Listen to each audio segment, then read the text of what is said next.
The world I want to see is anybody who's sufficiently qualified and sufficiently motivated can go out and produce open source software. Companies pick it up, the community picks it up, becomes widely adopted. And then the person who made it can be fairly paid without having to jump through hoops. The reason that we have this crisis of open source sustainability is that we're not paying people fairly and they're burning out. It's the burnout that's really the clearest sign of what I mean by this open source sustainability crisis.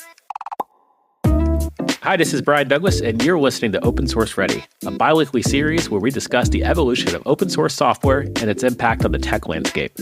Along with my co-host John McBride, we'll explore topics like open source AI, the business, and the life and sustainability of open source.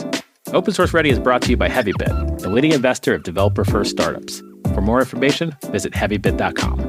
If you're interested in being a guest on the show, or if you'd like to suggest a topic, find us at x.com/opensourceready. Welcome to the installment of Open Source Ready, the podcast we talk about open source with folks, leaders in the industry. So we got John here, co-host John McBride. How you doing? Welcome back. Hey, Brian. Doing good. How are you? Good. I am not I have no snow outside, so I'm doing very good. Not a lot of snow in Oakland. Yeah, we're getting about a foot of snow in Denver right now, so I'll go shovel after this, I think. John, will it be there tomorrow? It definitely will, but in a week or two, it probably will melt. Usually we don't, keep too much snow in Denver, but it got cold and it snowed, so here we are. That's cool. I was going to say the other voice that you're hearing, everyone, listeners, is Chad Whitacre from Sentry, and most recently OSS Pledge. Chad, you want to say hello? Yeah, absolutely. Thanks for having me on. I'm out here in Pittsburgh, Pennsylvania, where we do not have a foot of snow. It's unseasonably warm, 65 degrees and sunny, which is nice. Quite rare. Enjoying it, but I'm sure that cold front will come across and we'll get cold and rainy is what we'll end up with in a couple of days. Yeah, so enjoy the snow, John. I'll try. Yeah, speaking of snow, like we're coming up to winter, but we just had like a really interesting summer, early fall. I was actually driving around Oakland and San Francisco up on the 101 and saw these billboards, like these crazy looking billboards that like basically like chief, actually you probably know the acronyms, but it's like instead of like CFO, like Chief Freakout Officer or something. I don't know.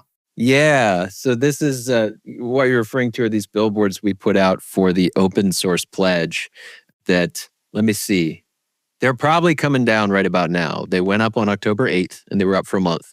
So I think they're probably coming down right about now. But yeah, we bought rented three of the most expensive billboards in the world there on the Bay Bridge and right outside downtown San Francisco, one over on the Oakland side. And the three acronyms you're referring to, CEO, CFO, and CTO. These were kind of, lighthearted call outs, let's say, for companies, that maybe don't support the open source maintainers in their dependency stack, maybe as much as we need to. So CEO, we went with Chief Excuse Officer, and then CTO was Chief Tightwad Officer, and then CFO was Chief Freeload Officer. Yeah, so there we go. Yeah. Then we had the buses and we had bus shelters and everything. Had a lot of fun with it. Yeah. So what's the goal? Like billboards are great, but like what's the ultimate goal for having this content out there? Sure. So this was a promotional campaign to kick off this new initiative that Sentry is launching with a bunch of other partner companies called the Open Source Pledge. And again, kicked off on October 8th. Open Source Pledge is a group of companies that are working together to change the status quo in open source sustainability. Many of us have seen this famous XKCD comic. The title is Dependency, if I have the number right. I think it's 2347. It's the one with the Lego blocks. There's the Nebraska project buried deep in the stack. Yep. This one library thanklessly maintained by somebody in Nebraska for the past 20 years, and it's holding up all of our modern digital infrastructure. So the pledge is really about companies coming together to make sure that maintainer is paid, that maintainer is maintained. Yep. So that's what we're about. We've got, I believe it's 26 companies that are onboarded today, and hoping to have some announcements for some more in the coming weeks. But that's what it's about, man. Pay the maintainers. Excellent. And you're so I know a bit of your background. We've shared this offline, but like I want to know why is Chad working on this? Oh, goodness. What's the historical record of your involvement in open source funding? Yeah, well, Aristotle distinguishes 4 different senses of the question why: the formal, the material, the past, and the future. The historical reason why I'm working on this, I sort of started my career in tech I finished up college in 1999, late 1999, and kind of went into tech because it was the height of the dot-com bubble. I spent the 20 aughts, whatever we call it, cutting my teeth on open source software, like learning as a developer. I was self-taught as a developer. And I learned as a developer within the kind of early open source community in the 20 aughts. And kind of experienced firsthand the tension between working on open source projects, freely collaborating on the internet with, the whole world, the tension between that way of working and having to work for the man, get a paid job and work on closed source software for money. So yeah, cut my teeth in the aughts working on open source software, but also, having to pay the bills. And then in the 2010s, I ended up doing a startup called GitTip, which was a crowdfunding platform for open source projects. So it was a funding platform for open source. Nowadays, it was a predecessor to GitHub Sponsors, predecessor to Open Collective, predecessor to Patreon. It's kind of fun when Patreon first came out. Here's a tidbit for you. When Patreon first came out, you can go back and check this. The Hacker News post announcing Patreon said, Patreon, it's like GitTip, but for YouTube creators, YouTube content creators. So did GitTip for about 5 years. And then I ended up here at Sentry. So I've been at Sentry for 4 years. Sentry is an open source, deep roots in the open source world. And Sentry was actually a customer of GitTip. So Sentry has always funded open source projects, and David and Chris, even before there was a company, they were funding open source projects just themselves. And they still do. So it's always been kind of core to Sentry's company culture to be part of the community, right? To take care of other people in the community, to do right by the other maintainers in the community. Yeah, so sort of historical story would be, right, 20 aughts, cutting my teeth in open source, 2010s, doing this GitTip startup, and then here in the 20s, here we are 2024, almost 2025, here at Sentry, been running this funding program at Sentry, kind of getting organized with it the past 3 years. And then this year, the ask was, okay, Chad, go get other companies to also contribute and also be part of this solution. I didn't know about the GitTip and Patreon quotable moment. So that's actually pretty cool. Yeah. Yeah, that's interesting that you've been kind of around the block with a bunch of the different technologies working in this space. I remember this was years ago when, Web3 was becoming a thing, and I got involved in this thing called Gitcoin that was like, you're gonna pay people on the blockchain, and then those smart contracts, when issues and PRs get resolved, are gonna finally land in your wallet. And it was like, did it work, John? Did it work? It did not work, unfortunately. Why not, do you think? I don't know. I suspect it was a cultural problem, but that's my question to you is, do you see this as mostly a technology problem? We don't quite have the technology at scale yet to be able to support all these people doing these different things? Or is it mostly a people cultural problem? What's your perspective on that? Yeah, I definitely think it's a cultural problem and not a technology problem. And, 10, 12 years ago, we were doing GitTip. It was the early days of Bitcoin, and everybody was kind of right, you talk about Web3. Well, this was everybody, getting into crypto for the first time and this being invented, really. And everybody's like, oh, we got to do crypto. And we always resisted that in GitTip because it's what's the problem we're actually trying to solve? Okay.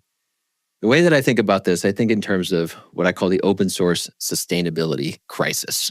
All right. I mean something very specific by that. What I mean is that the world I want to see is anybody who's sufficiently, qualified and sufficiently motivated can go out and produce open source software, produce software that, they put out into the world. Companies pick it up, the community picks it up, becomes widely adopted. And then the person who made it can be fairly paid without having to jump through hoops. Okay. So people do the work, they put the work out there, it gets picked up, and then they're fairly paid without having to jump through hoops. That's my definition of open source sustainability. Okay. And the reason that we have this crisis of open source sustainability is that we're not paying people fairly and they're burning out. It's the burnout that's really the clearest sign of what I mean by this open source sustainability crisis. So it's the security vulnerabilities that kind of get the headlines, But what I see with that is that's shining a light on this constant underlying reality that we're burning out maintainers, that this is not a sustainable model. So if I'm a developer and I'm putting open source software out in the world and I want to get paid fairly without having to jump through hoops, there's some aficionados of crypto that, want crypto. Most of us want dollars in the bank. It's like, I need to pay my rent. I need to buy groceries. I need to live my life. I need to support my family, right? Like, what am I going to do with the crypto? I'm going to convert it to fiat so I can pay my rent because I'm not paying my rent with crypto, right? Like, so if we kind of work backwards from the end goal that we're going for, it's like what we want is thousands of dollars in the bank accounts of the individuals that are propping up our economy through this open source software that they're putting out into the world. So crypto just feels like a complication to me, right? Because here's the other thing then. Let's do it this way. So at the end of this flow of funds, there's thousands of dollars, USD or whatever, fiat sitting in people's bank accounts. What's on the other end of the flow? It's money in companies' bank accounts because that's the source of the funding flow. That's the source and the sink, okay? So money needs to come from companies and go to developers so they can pay their rent, their mortgage or whatever, right? All right. So it's going to be in fiat in the developer's bank account. And it's in fiat in the company's bank account. Companies aren't holding their assets in crypto, right? They're holding their assets in USD. So to me, it's like, why introduce this complication of crypto into this equation? So I've never felt that crypto is really an important part of the solution. It feels like, crypto is good for something. I don't think that it has much to offer here when we really kind of clarify what the problem is that we're trying to solve and the system we're trying to build. So yeah, it ends up being much more of a cultural problem.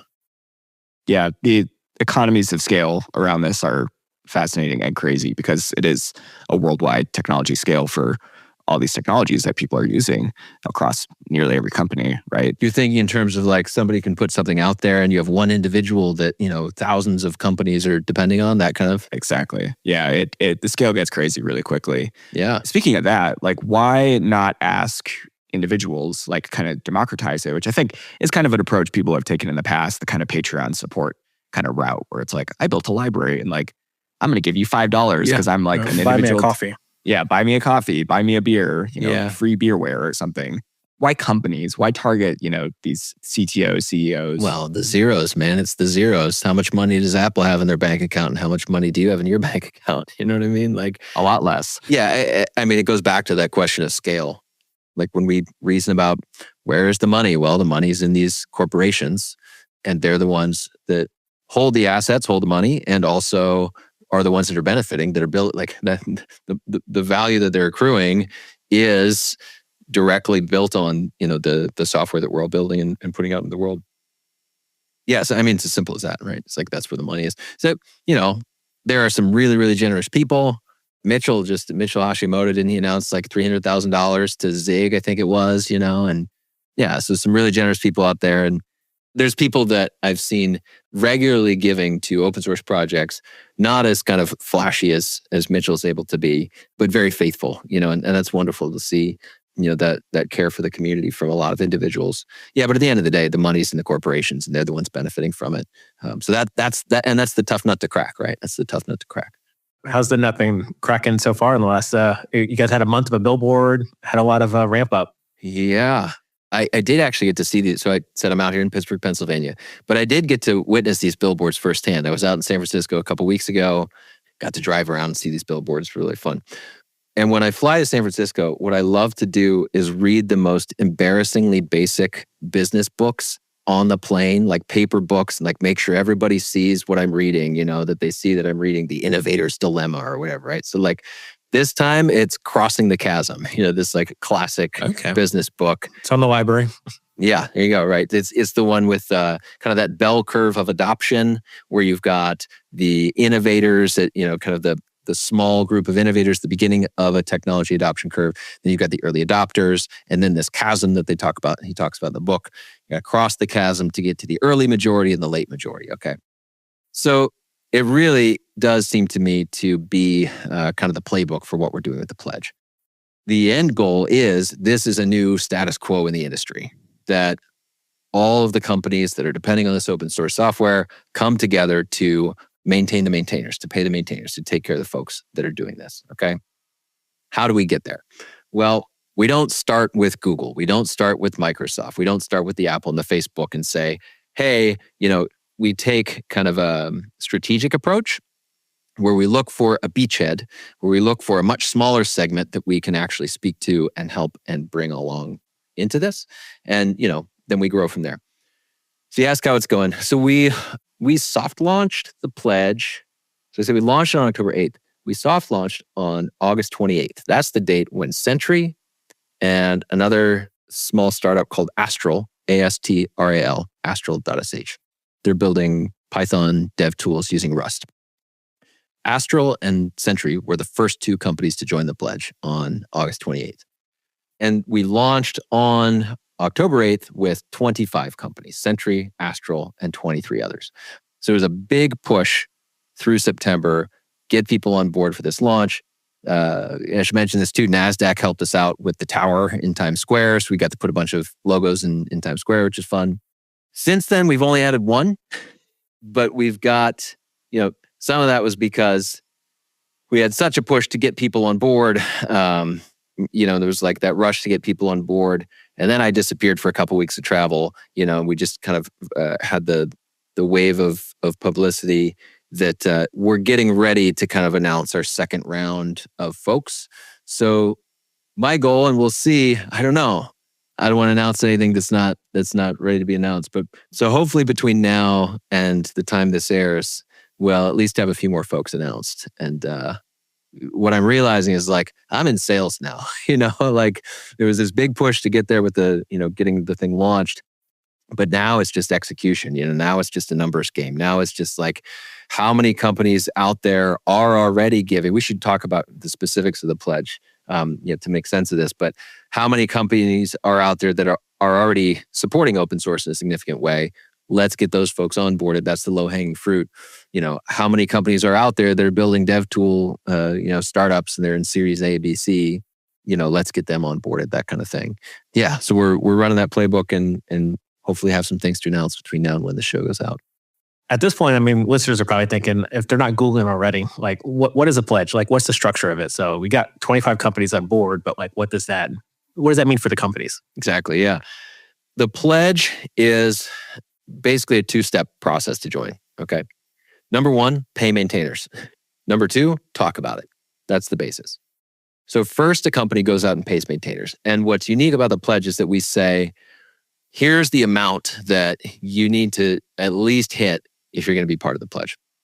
That amount is $2,000 per developer on staff per year.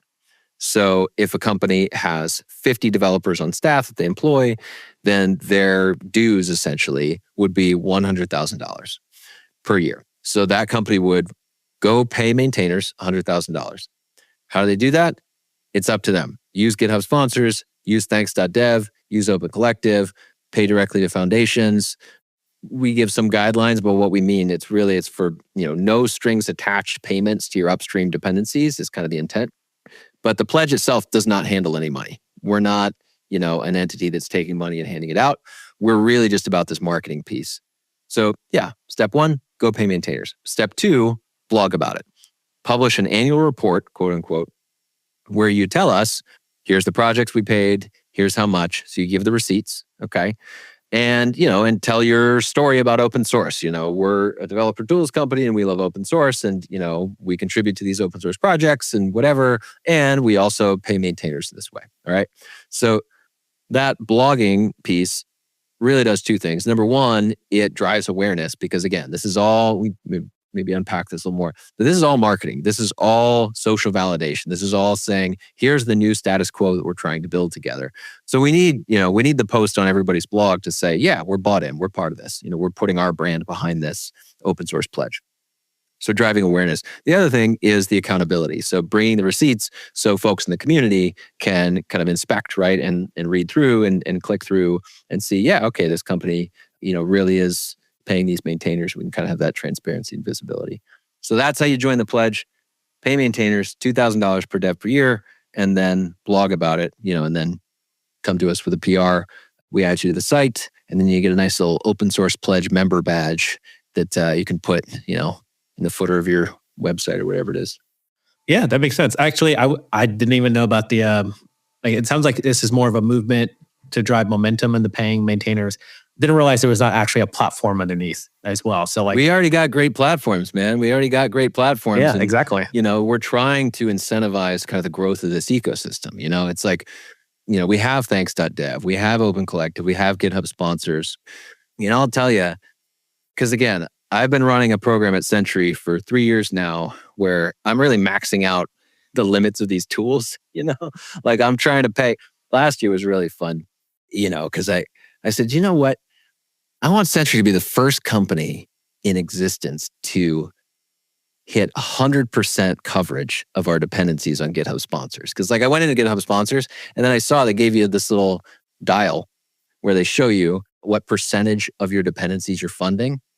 And, I'm not above being gamified, guys. Okay. I'll just say this. Okay. I'm not above being gamified. So I saw this and I was like, oh man, I was like, you're going to put me at 10% on this stuff? No way. We're going for 100%. So I said, I want to be the first company to hit 100%. And Sentry, we're big enough now. We've actually got multiple GitHub orgs. Okay. And so there's 3 that we use for this funding. We use Sentry, we use CodeCov, and then Syntax FM, the podcast, is under Sentry. So those 3 GitHub orgs, I was like, I want to hit 100% on all 3 of those orgs. And I came pretty close. I was like 98% or so, because it's like employees at Sentry, we're not going to fund them through this, right? Stuff like that. Somebody has a minimum that's like $1,000 a month or whatever. It's like, well, we're not going to do that with this approach. Anyway, so it was really hard to actually do that though. It was like very manual. Actually, the guys at thanks.dev wrote me some tooling to be able to, custom GitHub API usage to be able to pull this off. So the tooling's not there is my point. And so we want to, but rather than taking it upon ourselves with the pledge to build that platform, it's like, we want them to succeed. We want to create the conditions where thanks.dev, Open Collective, GitHub sponsors, other players here can innovate, can create the tooling and the platforms to make this happen for companies. Yeah, it's the age-old rising tide raises all boats. So like if you're just like making the opportunity for folks to get out in the ocean and swim forward, or I don't know, I'm not sure what the analogy I'm aiming for. Well, tide lift's another one, next door to that. Oh yeah, exactly. Trying to figure out how to deal them in, right? Yeah. I mean, our goal is to see everybody kind of work together on this. One of the things that really struck me when reading, the about page on the pledge was kind of some of the focus on the security vulnerabilities that have been really high profile in the last few years. Log4j, the XZ vulnerability, OpenSSH having like one person maintaining it. How has that resonated with companies? How has that, in relation to actually funding people, impacted, these people you're talking to? Yeah, well, that's definitely the bumper sticker that is like the easy way to kind of click people into the conversation you're talking about, right? XZ, Log4Shell. Heartbleed is the OG where they're like, let's give this a brand. Let's buy a domain name for this, Like, I think that kind of opens a lot of conversations to start talking about the security. When we look at what's behind that, what we see, and honestly, XZ is the clearest example of this we've had, where burnout was a direct contributor, right? It's like that was because XZ, to remind ourselves, this is a social engineering attack. This was Gia Tan or whatever the profile handle was, right? Comes with this project, plays this long game, a couple of years if I remember right. I know there's some great kind of timelines out there, and wearing down this maintainer who was burned out. Of their own admission, they're like, "Hey, I'm burned out. Like, I would love for you to take over more and more responsibility, help me with this project." So like, there's that direct connection. That's the clearest we're going to see, right? Of burnout is leading directly to security and vulnerabilities. But that's the constant that we don't see until the light is shined on it, But that burnout is really, the underlying symptom. But yeah, absolutely, the security vulnerabilities. It's a little tricky, right? Because like, Microsoft has security vulnerabilities. Apple has security vulnerabilities. Google probably does too, right? You don't hear about them as much maybe. But all software has security bugs. And this is where I feel like it's maybe a double-edged sword to talk about security here, because in a lot of ways, open source is more secure. Like even this XZ example, look at how quickly it was fixed from when it was identified. All right.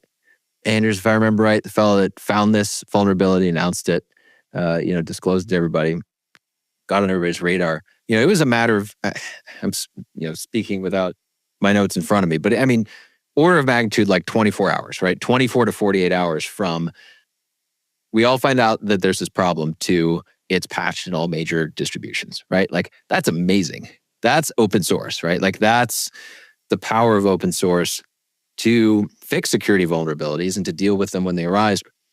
There was a paper about this where they try to look at, does more funding actually decrease the security vulnerabilities? Mhm. And that's where I kind of like start to hesitate, because that's sort of where that conversation leads, right? It's like if you open the conversation and focus only on the security vulnerabilities, you're kind of stuck in this rut where it's like, well, or you're in this mindset where it's like, well, I'm paying, my payment is an investment and the return on the investment is lowering the security vulnerabilities, right? And I don't know that that's actually the way it will play out, right? Because like open source, I think already has a great track record in terms of security. What's shocking about these is almost that open source is generally so secure that when something crops up, we're all like, oh my gosh, right? It's like, if we've only got 3 in the past 10 years, that's actually pretty good, right? Like XZ, Log4Shell, Heartbleed, like in the past 10 or 15 years or whatever. And again, really well-funded companies also produce security vulnerabilities. Yeah, one of the basic assumptions you can make, and this was prevalent for AWS when I worked there on the Amazon Linux org, was like you can just kind of assume that there's going to be nation-state actors just always hammering away. Yeah, and it's just like, Yeah. especially a huge, massive target like AWS or AWS Linux, which is used everywhere. You can just assume that there's going to be these things that happen. So yeah, I definitely heard that funding isn't automatically this one thing that just like fixes all. There's still going to be nation-state actors or just like vulnerabilities and bugs that happen, right? Yeah. I feel like the acronym, the Chief Freeload Officer, like really comes to mind here, because I agree with you. I don't think the more money you throw at this is going to solve a bunch more security issues. But I think the awareness thing is even bigger. Like the old adage, like it takes a tribe to raise a child. It takes a tribe to raise a open source project. And I think what's interesting, because I put in the show notes about like Daniel Stenberg, about his contingency plan for curl. So Daniel, like back in 2019, 2017, there was an article where it was basically everyone figured out, oh, curl is only maintained by one person, and it was a Mozilla employee, and he got laid off. So it was like at that point in the history, it's like, hey, how do we get to this point? Like, why do we not know who Daniel is? And then when I worked at GitHub, we spent way more time like, hey, Daniel, come on, do like a podcast, come chat with us. Like, let's give you some time, get you exposed to GitHub sponsors. And I think Daniel's one story, but I think there's a lot of other folks who are up and coming who have no awareness of them. And maybe it's because they're just doing it for the goodwill of the people or for code. But I see like with the pledge, like an opportunity for other people to be like, hey, you know what? I want to get involved. I saw this person make this impact. I saw at Amazon, we instituted this thing, and like hypothetically, hopefully in the future, you'll get this. But like they're involved in this way. I want to be involved and help support. And it's again, going to that culture thing. Perhaps in the next like 2 to 4 years, the culture's changed where now we're just more aware of who's touching stuff. And it's less about how fast we fix. It's more about like, who do we reach out to? Like who's actually controlling the bips and bloops that are actually getting deployed? Yeah. I think there's a really important opportunity for the open source foundations that we have to play an even more critical role than they already do in this ecosystem we're trying to build, this world that we're trying to build where maintainers are getting paid for the work they do. I think I just heard you use the word attention in there, having more attention paid to the people that are building the things. And I would actually push back on that a little bit, because attention is really expensive. Okay. And even at Sentry, we're not the biggest company in the world. We're not the smallest. We're at like 500 to 600 maintainers that we're paying out. I'm actually in the process of running this year's, payment program. Like that's too many people for me to know. That's too many people for me to pay attention to. And that's just, honestly, I just look at my first level dependencies too. I don't try and pay anybody below that first level because, I figure I went to Starbucks or the coffee shop or whatever, and I buy a cup of coffee. Like, I don't know where they got the beans. I don't know where they got the cup. I don't know, honestly, I don't even know who's in the kitchen, right? I'm talking to somebody up front, the cash register. And so there's this abstraction or this encapsulation, which I think is necessary for scale, where companies, especially when we cross the chasm, go back to that. If it's hard enough for me at Sentry, who really, really cares about this and is our company is really committed to this, to know and kind of have this really fine-grained relationship with every single maintainer, no chance that the giant bank that's, going to be in the middle of that bell curve, in the middle of that pack, is going to take the time to invest in the attention, because both are expensive, right? Like, we're asking with the pledge, hey, pay a significant amount of money to these maintainers. If we also ask, also pay a significant amount of attention to these maintainers, that's two big asks. And I think that the open source foundations are a key component of this encapsulation, of this. It's really about allocation is the conversation, okay? So we get the money flowing from companies. Where does it go? And this kind of ties in with the security conversations. How do we make sure that it has the impact that we want, that it does strengthen the projects, that it does help them implement security policies and best practices and whatnot? When I was in All Things Open in Raleigh last week, I talked to a few folks that were, are leaders of Open Source Foundation. I said, I want to add a zero to your budget. That's what I'm trying to do with the pledge. Add a zero to your budget.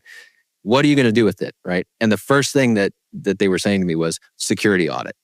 Security audit is expensive to run, and it is precisely answering this issue that is on everyone's minds: is how do we secure this open source supply chain?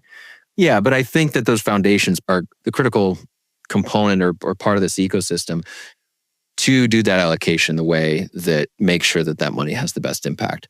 And then in turn, transparently show the rest of us, well, here's how much went to events and marketing, and here's how much went to legal and administrative and finance, and here's how much actually went to developers, right? And here's how much we paid for the security audit and whatnot. I think that's how we're going to build this together in the coming years, so that when we go to cross the chasm in a few years and we're trying to pitch this to the larger organizations, it's a clear story where we say, you this much, you pay the 5 foundations for the tech stacks that you're dependent on, right? And then they're the ones that are going to take that money and make sure it flows out within their community to the right people. You guys buy it? What do you think? I'm intrigued. I appreciate the pushback, and I'm not disagreeing, but I think there's a lot that you said there, and I think there's a large conversation. So I agree. The foundation part, yeah. There's definitely folks who can put some muscle into even shaking some of these enterprises, but also of co-locating the funds, helping with the support and deciding what to do with that. There's a whole world that I think a lot of folks is not tapped into when it comes to open source. You might be consuming stuff and enjoying the contributions from other folks. But I think there's still an education thing that even myself, there's a lot of stuff I'll be learning the next year, trying to figure out how this open source world works and what my part is in participating in this as well. So, and I think hopefully the listeners are enjoying the conversation and feel the same way. I did want to get us the reads, but I wanted a CTA for this podcast. So we talked about the pledge, Chad. What's the call to action for folks listening? Yeah, well, join the pledge if you can. If you're a decision maker at a company that is ready to do this, opensourcepledge.com/join has the onboarding instructions there. We would love to have you. Feel free to reach out to me. Happy to jump on a call or whatever to help talk this through. But yeah, that's number one. If you're a decision maker at a tech company, join the pledge. Number two, if you're not a decision maker but you want to see this happen, socialize it with us. Share it with your friends, share it internally, bring it up internally. That's really how we're going to convince companies that this is what we need to be doing when we all start talking about it together. Again, this is all about social validation. This is all about enough people. What? Are you guys on Blue Sky, right? Oh, yeah. This past week, everybody moved from Twitter to Blue Sky. It was I don't know why. It was just, it's the herd mentality where it's this, maybe somebody was driving it and I don't see that probably, but I don't know. This was the week when the herd moved from Twitter to Blue Sky. That's what it's going to be. We're going to push at this together in the next year or two, and we're going to see that tipping point. Yeah. So be part of that with us. Promote the pledge, help us spread the word. Yeah, and we're open source on GitHub too if you want to get involved. Excellent. So last question, Chad, are you ready to read? Yeah, let's do it. We mentioned this earlier around crypto funding, and like we just came out of like the wildest election. Actually, I don't even think this was as wild as 2016, but we had our election. But prior to the election, we had this tool called Polymarket, and honestly, I never gave it like the time of day. I knew it was like you could bet on like if eggs are gonna turn brown or white. It's like pretty wild stuff like that. Like you just bet on whatever. And there's an article. I actually wanted to find out more about Polymarket because I never paid attention to it. It's only been around since 2020. There's a Medium article talking about like in 2022 what Polymarket was meant to be, and what it is, I guess, in the last couple of weeks was like betting on the presidential election in the U.S. So I was just really more curious of like how did we get here? What is this thing? I saw the CEO of Polymarket also tweet about like how he was like broke and living in like a broken toilet or whatever. I don't know. He did a post on X about a hole in his wall and like he had no money, and how now Polymarket's like this platform that's essentially making him rich. I think maybe he didn't disclose numbers, but talk about crypto and in that world. So I will put it in the show notes, but there's like quite a few articles about betting. We're in a world where you can bet on now NFL games in the US. Like it's just a whole nother world. Like I don't think I want to bet on chicken eggs and stuff like that. But are you betting? I'm not betting on anything. Have you bet on Polymarket? I have not. I haven't yet. I'm pretty risk averse, to be quite honest. So like I don't think I've actually bet outside of like playing poker with friends in college. Yeah, which is a long time ago. I don't think I'm much of a gambler, to be quite honest. Okay, but you got your eye on it. Yeah, I'm just watching it, see if it's going to influence like the next either election or if I'm going to start. I keep joking about this, but like if I'm going to buy white or brown eggs from the Trader Joe's. I think at one point I had some Polygon, which I think is what this is based on, and I think I lost it. So that was my attempt. That lost. Yep, I lost. Cool. Chad, did you have a read for us? Yeah, definitely. So this one's pretty adjacent to the whole topic of open source sustainability, and also quite, I don't know, is WordPress still in the news, or is things dying down over there in WordPress land? I wouldn't know. I'm not on Twitter. Yeah, there you go. It's pretty interesting. The Drupal project, I think, is a really interesting contrast to the WordPress project. And I need to learn how to pronounce your name, Dries, but Dries Bittart, the founder of the Drupal project, has a couple posts. He published one recently called Solving the Maker-Taker Problem, which is kind of, speaking into the WordPress situation. But it points back to this much longer post called Balancing Makers and Takers to Scale and Sustain Open Source. Okay. And that post is from 5 years ago. And it's really his thinking on how to build an open source ecosystem, that isn't subject to a tragedy of the commons, where the companies that are benefiting from it are contributing back to the project. Yeah, a lot of interesting stuff in there. So I wanted to give a shout out to Dries and his hard work over many years on this challenge of balancing makers and takers to scale and sustain open source. Cool. Yeah. And when you get a chance, drop a link to that in the show notes so we can share that with the listeners. Absolutely. We'll do. John, you've got a couple. Just two. So the first one from this week was a blog post from rachelbythebay.com, which is a really excellent blog, one of my favorites. But it is titled, SRE Doesn't Seem to Mean Anything Useful Anymore, which feels kind of relevant to like the current, just job market, as well as like maybe the current mood around this weird shift in like the industry from like microservices to like back to monoliths and people building and running their own infrastructure in-house, kind of going back into like an ops world of things. And a great book I read about this, years and years ago was The Phoenix Project, where, it's a company trying to accelerate their operations through, smaller iterations and, getting away from kind of the ops mindset. So it's fascinating to see, everything seems cyclical. We're going back to just, these pure ops kind of minded operation things where, at one point being an SRE was like, yeah, I write software, maybe I do some ops stuff, but my main function is to ensure the reliability of the site at scale by mostly writing software. Doesn't seem to mean that anymore. I don't know. Either of you have a hot take on what SRE means these days? All I know is that DevOps engineers don't exist. Spicy. That's the hot take. Very spicy. Yeah. Everyone wants to be an SRE because that's actually a title bump. I think there was a Hacker News post about that a couple years ago. Yeah. Quite a few years ago, but yeah. Yeah. At one point, it was a significant pay bump as well. Like if you had SRE, it meant that you were probably getting paid like 50, 75,000 more than just writing software. And those people had to be excellent because they're cutting code, they're doing the operations stuff, they're automating and orchestrating all of it. And kind of had to be a wizard at like all these different areas of expertise. But yeah, some of that is getting teased apart, it seems. The second article I had, actually, another one from Hacker News. Love reading Hacker News. Go check it out. But it was actually from the NIH about caring for yourself while caring for others, specifically in the context of medical professionals. And I always love when I see these kind of non-tech things pop up on Hacker News, or just kind of like catch some attention of the tech-minded people on the internet. But I found this interesting, because I actually have a background in medicine. I worked as a registered nurse for a number of years. And this is just so true. Like I saw this in my own life working nights. The quote from it that I really pulled out was, "Caregivers often put their own health on the back burner. Research shows that caregivers are at greater risk of chronic health conditions such as high blood pressure, heart disease, and depression. That's why it's so important to pay attention to your own health needs." And I think, it's interesting from maybe the tech perspective.